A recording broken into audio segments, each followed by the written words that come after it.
Olá, esse é o Papo Saúde, um podcast da Unimed Ceará para ajudar você com dicas e informações em prol da sua saúde e do seu bem-estar. E a gente sabe que saúde e bem-estar estão mais do que nunca ligados à manutenção de todos os protocolos de higienização nesse combate à Covid-19. Afinal, o cuidado não pode parar.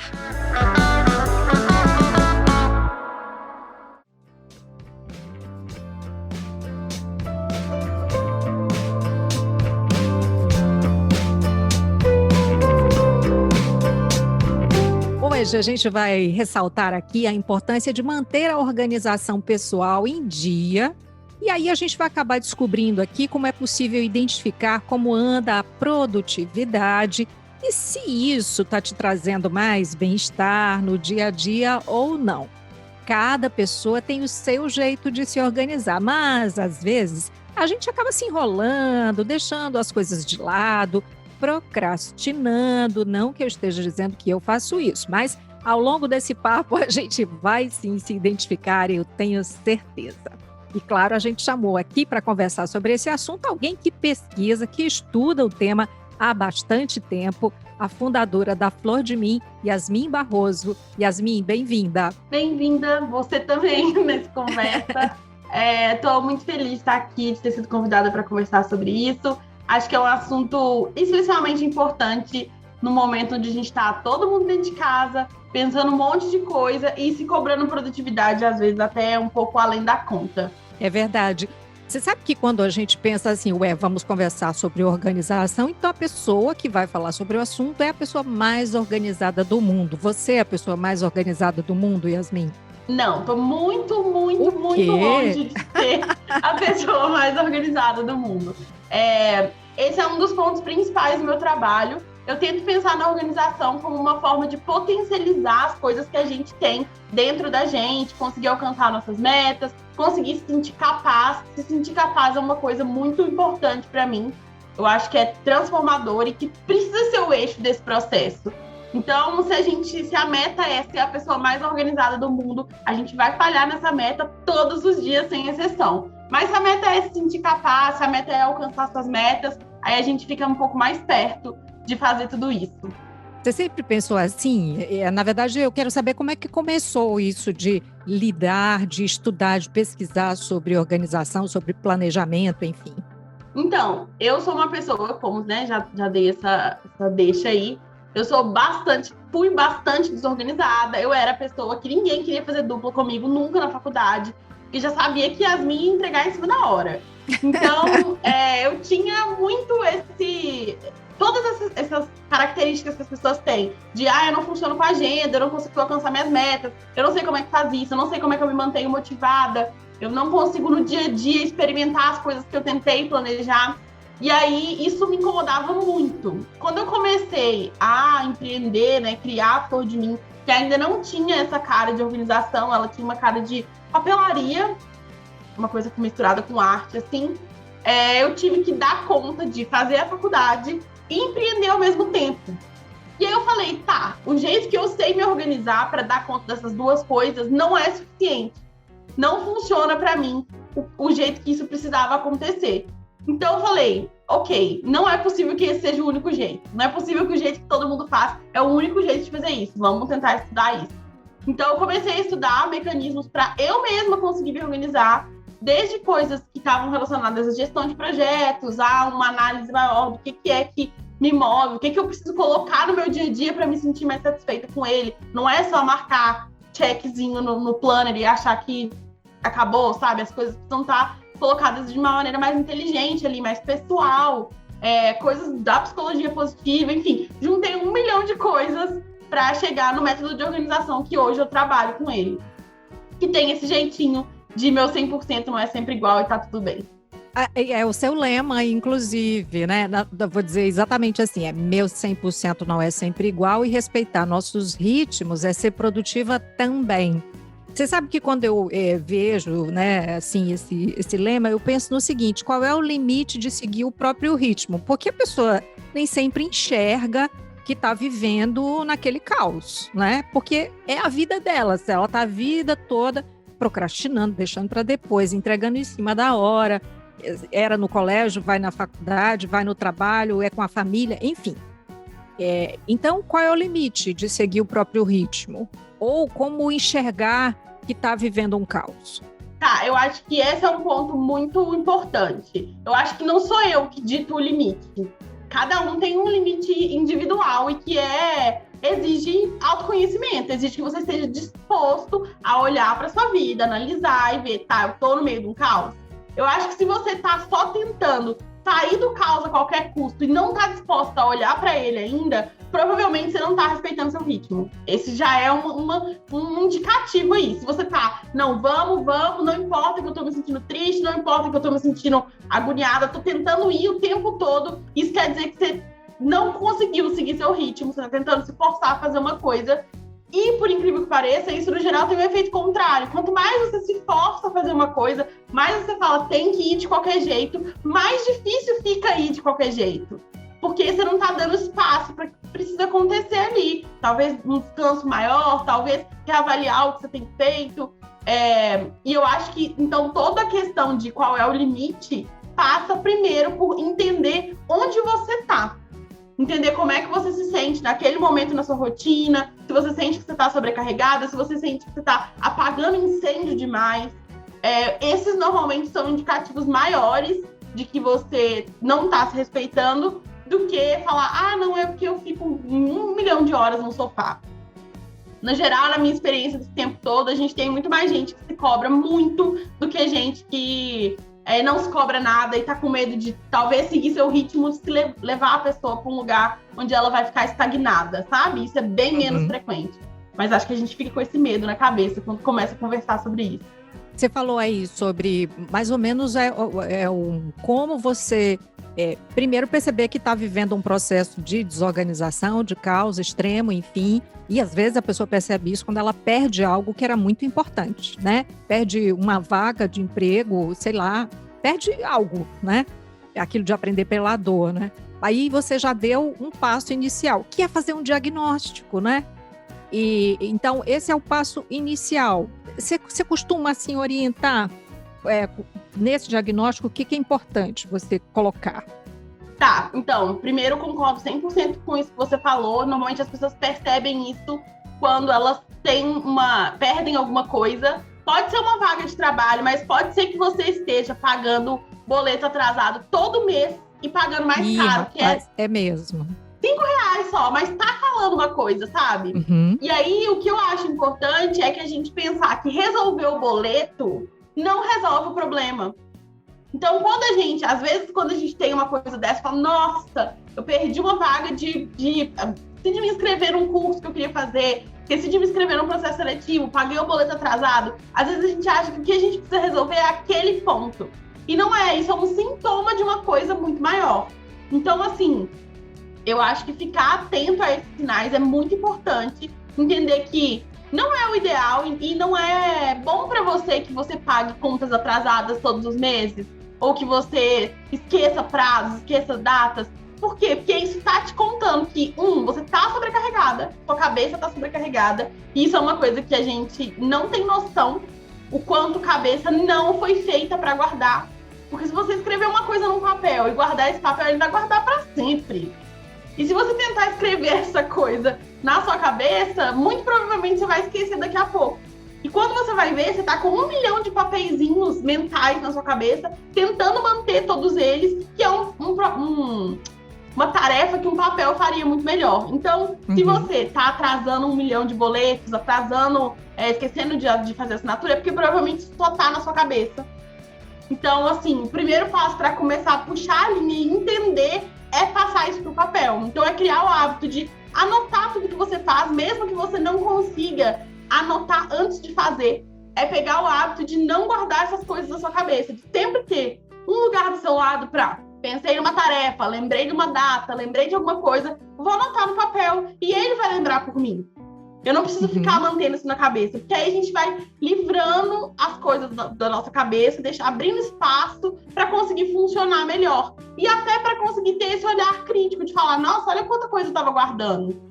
Você falou aí uma coisa que é bem bacana, que é de anotar enquanto acontece também, nem que você não lembre de anotar depois, porque daí você tem mais ou menos assim, é um rol, né, mais ou menos, do que você fez.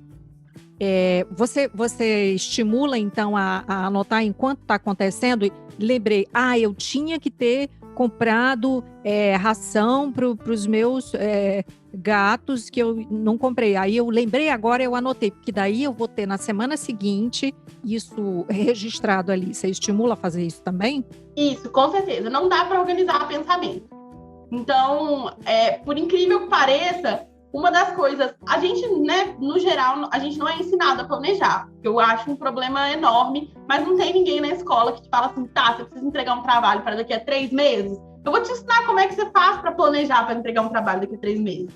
Então, toda coisa sobre se organizar é muito nebulosa, porque a gente vai tentando, cada um tenta de um jeito e vai ficando com várias micromuletinhas que a gente vai criando para suportar o que a gente está fazendo, mas que no final gasta muito mais energia do que tentar fazer isso direito. E aí a sugestão, primeira coisa para qualquer organização funcionar é esse hábito de não guardar na cabeça. Então, na Flor de Mim, como é que eu lido com isso? Como é que a gente cria esse hábito? A gente faz uma coisa que chama um despejo, que basicamente consiste em um caderno que você vai manter aí do seu lado e tudo, esse caderno não sai do seu lado. Tá no computador, você deixa o caderno do seu lado. Tá trabalhando, seu caderno tá do lado. Fui pra cozinha, o caderno tá do lado. O caderno anda com você, entendeu? Porque ele é o download do que tá na sua cabeça. Então, lembrou de uma coisa, você vai anotar ali. O despejo serve como uma captura. Então, ele não é a organização, não é.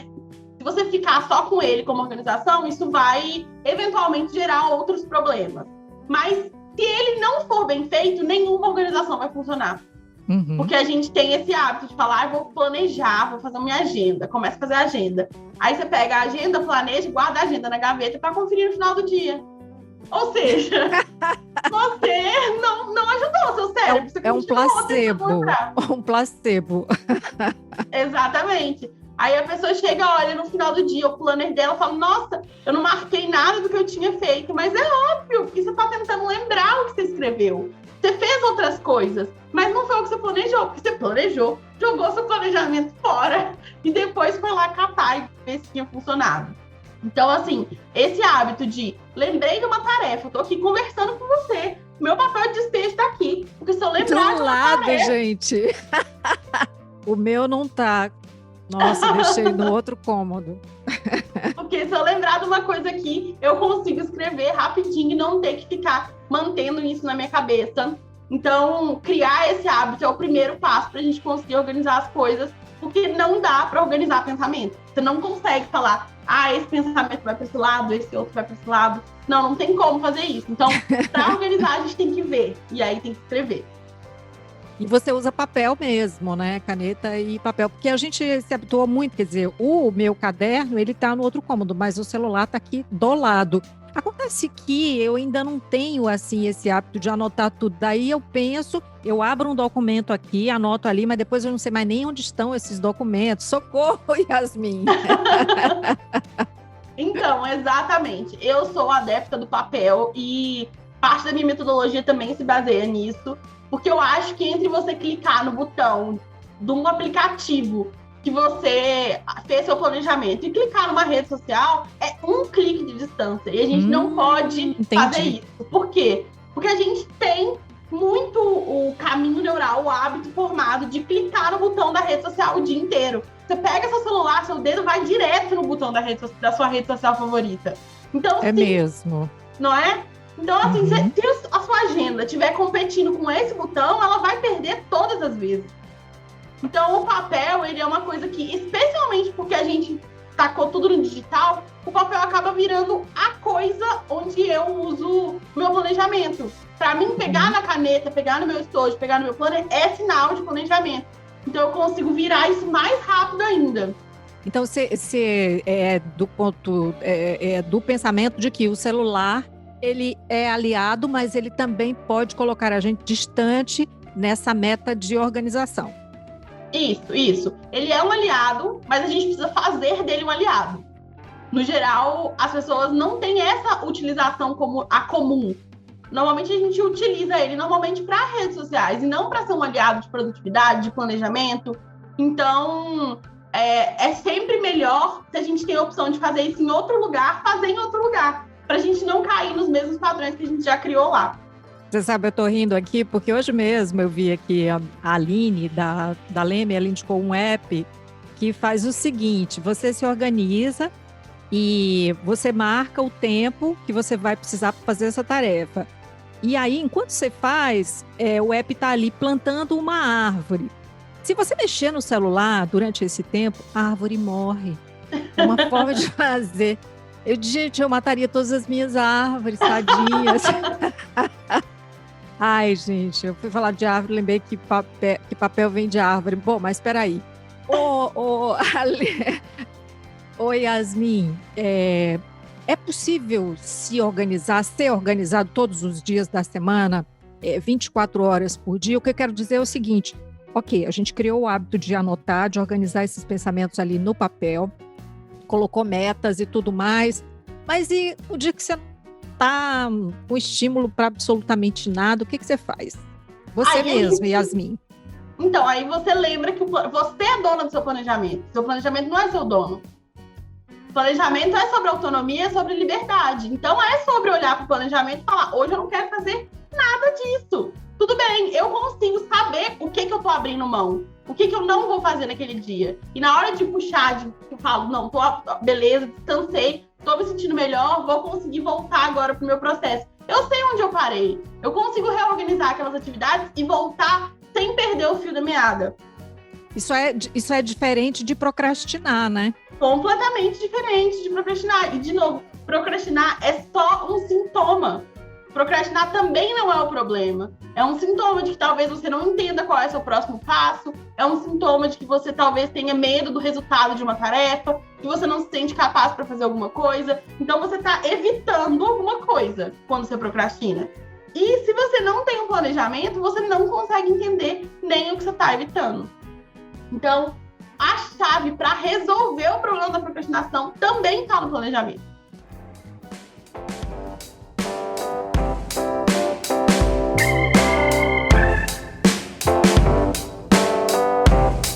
Ô, Yasmin, quando é que a agenda virou planner? Você sabe que essa é uma pergunta daquelas muito difíceis. O que veio primeiro, o ovo ou a galinha? Veio primeiro a agenda ou o planner? Veio a agenda, mas quando é que a agenda virou planner? Tá, vamos lá, vou explicar um pouco disso. A agenda, qual que é o formato padrão da agenda? Todo mundo está acostumado. É um formato que tem uma página por dia, é um formato que tem todas as horinhas lá escritas direitinho, e é um formato que é basicamente o seu calendário expandido. Concorda comigo? Sim. Que é uma visão geral do seu calendário. Que às vezes, inclusive, a agenda tá lá, né? Se for uma agenda grande, no formato maior, a pessoa vê lá aquela página em branco assim, às vezes ela pode ficar muito decepcionada, que, poxa, eu não tenho o que colocar aqui para preencher o meu dia, como eu sou inútil. Não, e também tem um problema muito grande com a agenda, que você precisa chegar na página da quinta-feira para descobrir que você precisava entregar uma coisa na quinta-feira. Então, no geral, as pessoas ficam muito frustradas com a experiência de agenda por esses motivos. Porque 24 horas é muito pouco tempo para você se organizar. Se você pensar em todos os aspectos da sua vida, falar: eu tenho que arrumar minha casa, eu tenho que lavar a roupa, eu tenho que lavar a louça, eu tenho que comprar comida do gato, eu tenho que trabalhar, entregar aquele relatório, fazer aquele podcast. Se você pensar em tudo isso e que você tem que planejar isso em 24 horas, não dá para planejar. Dá no máximo para organizar. Que é diferente uma coisa da outra. Então, então vamos lá, qual é a diferença de planejar e de organizar? Então tá, organizar é colocar as coisas nos lugares delas. É você falar assim: tá, então eu preciso ir no médico, o médico às 2 horas. Eu preciso ir no supermercado, vou no supermercado nessa hora. Você tá pegando essas tarefas e colocando no lugar onde você acha que elas precisam ser feitas naquele dia. Mas você tá sempre olhando o micro. Quando a gente organiza, a gente tá sempre olhando o micro. Você tá abrindo uma gaveta e organizando uma gaveta. Você não tá pensando se aquela gaveta faz sentido no guarda-roupa e na sua casa. Se é ali onde você usa mais aquela chave, entendeu? Quando a gente faz um planejamento e aí a gente começa a menor parcela do planejamento, idealmente, é a semana, você tem muito mais do que 24 horas para organizar. Então, você consegue começar a ser estratégica sobre o que você está posicionando. e falar, tá, eu tenho que fazer 1 milhão de coisas para casa, eu consigo separar amanhã de sexta-feira para fazer isso da casa. Eu consigo separar, então, esse é outro momento aqui, ó, a tarde da quinta, para ter um momento de autocuidado. Se você achar que você tem que encaixar tudo isso em um dia só, você vai ficar ansiosa. Isso vai gerar 1 milhão de sensações ruins de você tentar fazer uma coisa que é impossível. E, no geral, as pessoas não sabem que é impossível. Então, isso gera o quê? Uma frustração, você se sente super mal, se sentindo super mal, você se sente menos capaz e, de fato, se torna menos capaz de fazer aquilo, porque você cria um bloqueio ali de falar, não, agenda não funciona para mim, planejamento não funciona para mim, não adianta nem tentar. E aí, você não consegue atribuir ao método, você atribui o defeito a você. E aí a gente vai para um negócio que é muito mais complicado do que se o método tivesse errado. Aliás, isso de método, né? Você já falou aqui, cada pessoa tem o seu jeito e vai descobrir, né? Qual é o seu tempo, seu limite, enfim, tudo isso. E esse método, assim, como é que você sabe que você se encaixou ali? Quando é, por exemplo, para você adquirir um hábito, né? A gente tem falado aqui, a gente falou de 21 dias, que é um tempo, né, ideal, estudado, inclusive, né? E em relação ao método e à organização e ao planejamento, tem um tempo, um momento que você, opa, agora encaixou? Então, estudado também, eles sugerem 5 semanas. Mas eu pessoalmente, na minha experiência com as minhas alunas, eu não acho que seja bem assim, eu não acho que seja tão na risca.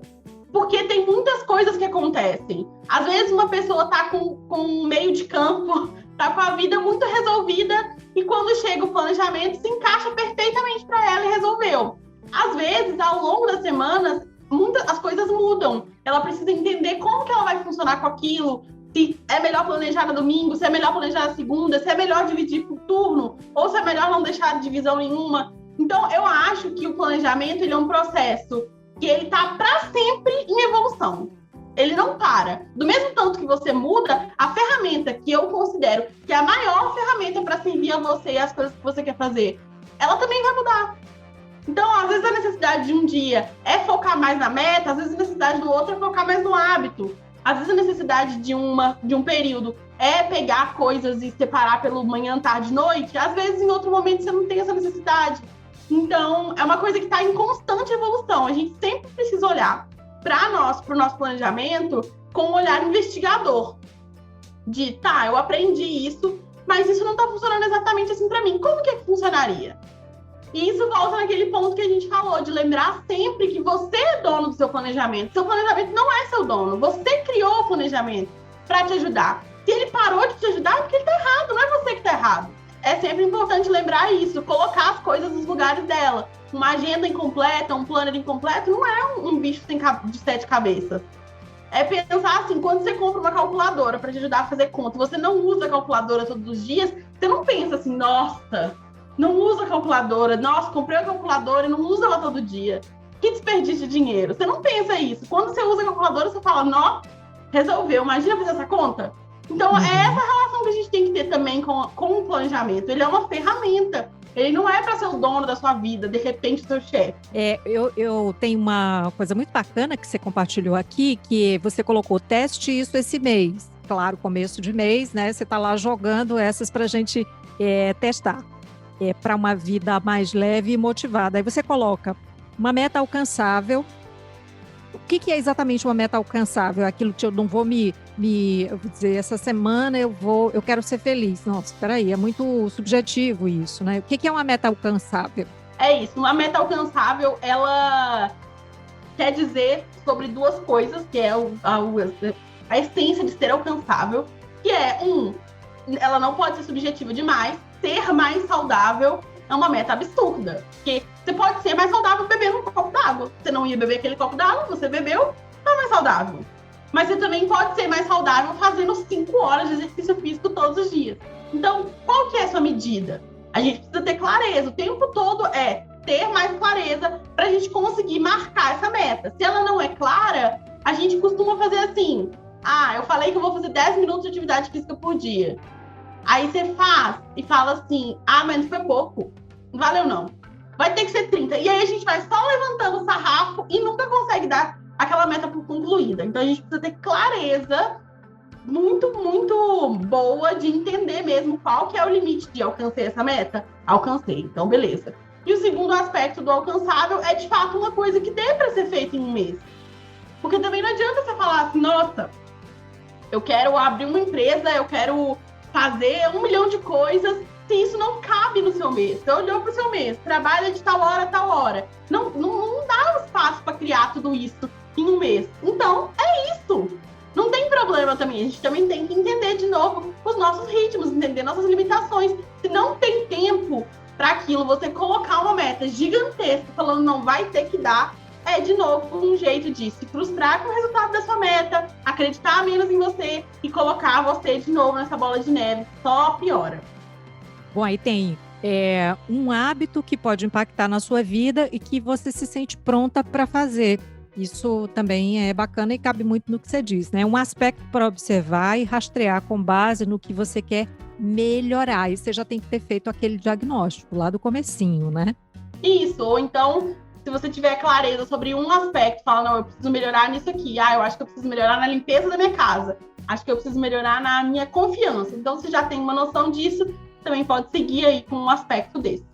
E você colocou duas coisas completamente distintas, né? Uma que é mais do cotidiano, do prático, né? Preciso melhorar a limpeza da minha casa. E o outro, eu preciso... você falou confiança.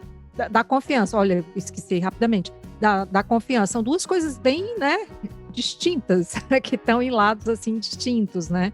Mas que cabe. Cabe porque a gente é um. Às vezes o seu problema de confiança pode nascer na sua casa. Pode nascer em cuidar da limpeza da casa. A gente não é desconectado, né? Então, tudo envolve o que a gente sente. Aí, planeja a sua semana, mesmo que de forma simples. Começa com o que é possível. Voltou lá pro início, a meta alcançável. Né? Tá tudo interligado, né, Yasmin? Exatamente. Que é isso. Se a gente quer, de novo, o meu foco central é se sentir capaz, passos pequenos feitos todos os dias são muito mais importantes do que passos gigantescos que são feitos numa segunda-feira e não se mantêm. É muito mais sobre constância, sobre continuar a fazer aquilo, sobre entender o seu ritmo e falar, ok, eu não vou virar a pessoa mais organizada de uma semana para outra, não é assim que funciona. E não faz sentido que seja também quantos anos você quer viver.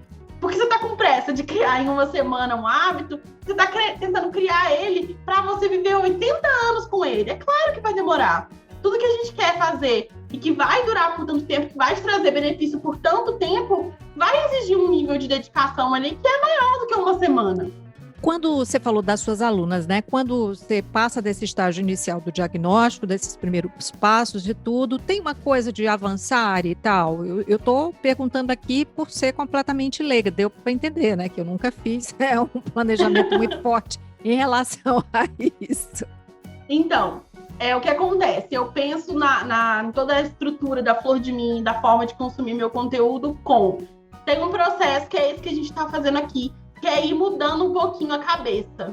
E entendendo que tem um monte de problema que a gente está carregando há muito tempo e que a gente só entendeu errado. O problema não é você, se você não usar agenda.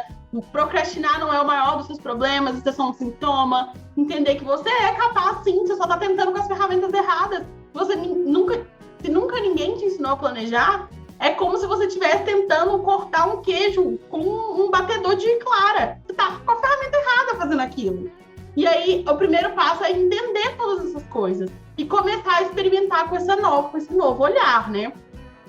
A partir disso, a gente tem o método Flor de Mim mesmo, de se organizar, que vai desde como que a gente traça um hábito, como que a gente cria uma meta, como que a gente pega uma meta que é para 5 anos e começa a pensar nessa meta para 3 anos, para 1 ano, e aí esse 1 ano você divide em vários meses, e aí do mês, o que você vai fazer naquela semana para impactar na sua meta de 1 ano? Porque a gente, de novo, não resolve a vida em uma semana. A gente precisa entender que esse esforço ele é acumulado.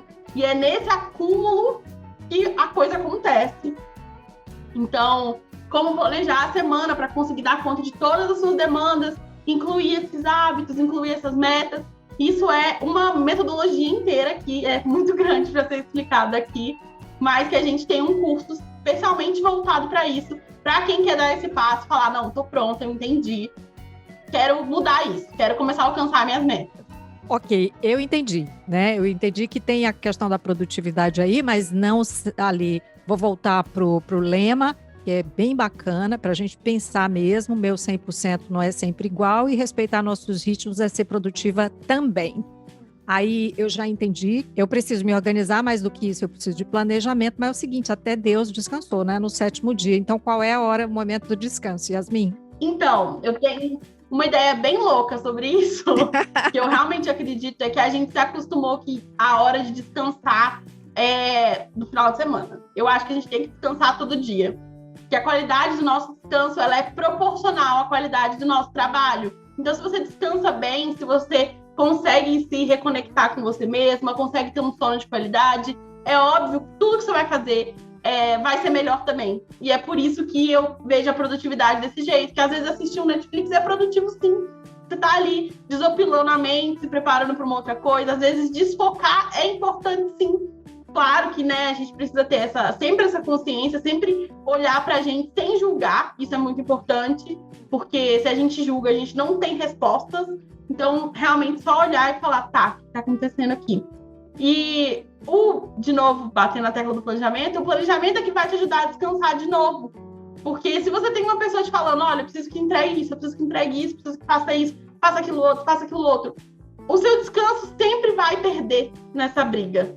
Porque não tem ninguém te cobrando, não tem ninguém falando pra você assim, olha, tá bem cansada, você precisa descansar agora. Olha, você precisa comer direito, olha, você precisa dormir melhor. Não tem ninguém falando isso. É uma coisa que a gente consegue com muita facilidade empurrar. Falar, não, tá, semana que vem eu faço isso, semana que vem eu faço isso. E aí o planejamento, de novo, entra nesse lugar onde você consegue criar espaço pro seu descanso, para conseguir descansar com qualidade. E para isso, assim, no meu planejamento, sábado e domingo, só tem uma tarefa, que é planejar a semana. Mas aí, se por um acaso eu quero investir em fazer uma receita especial que eu vi na rede social que eu quero testar, eu vou colocar ela lá no sábado, porque isso garante que eu vou fazer uma coisa que eu quero. Então, descansar do planejamento, ele também é um processo que a gente precisa quebrar as coisas que a gente acredita na nossa cabeça. Porque se o planejamento for bem feito, ele não cansa. Seguir o planejamento não cansa, porque ele está seguindo o seu ritmo. Então, ele para quando você para, ele retoma quando você retoma, e fica fácil lidar com tudo isso. Legal, Yasmin Barroso. Eu só quero chamar você de Flor.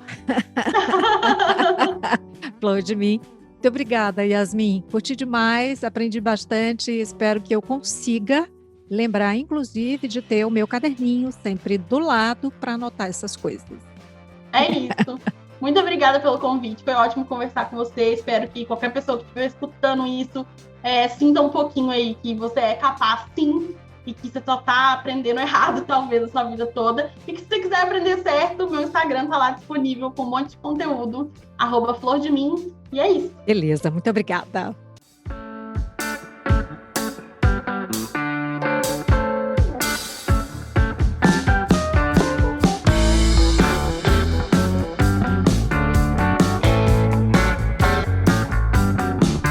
E assim nós chegamos ao final desse episódio de hoje do Papo Saúde. Espero que você tenha curtido muito como eu curti. Eu lembro que esse episódio foi gravado de forma remota e que por isso a qualidade do som pode não ser a ideal e a que nós gostaríamos de entregar a você. Cuidar de você, esse é o plano. Você pode entrar em contato com a Unimed Ceará pelos perfis oficiais no Instagram e no Facebook ou pelo site, acessando www.unimedceara.com.br. Esse podcast é desenvolvido pela Leme Digital. Até a próxima. Saúde!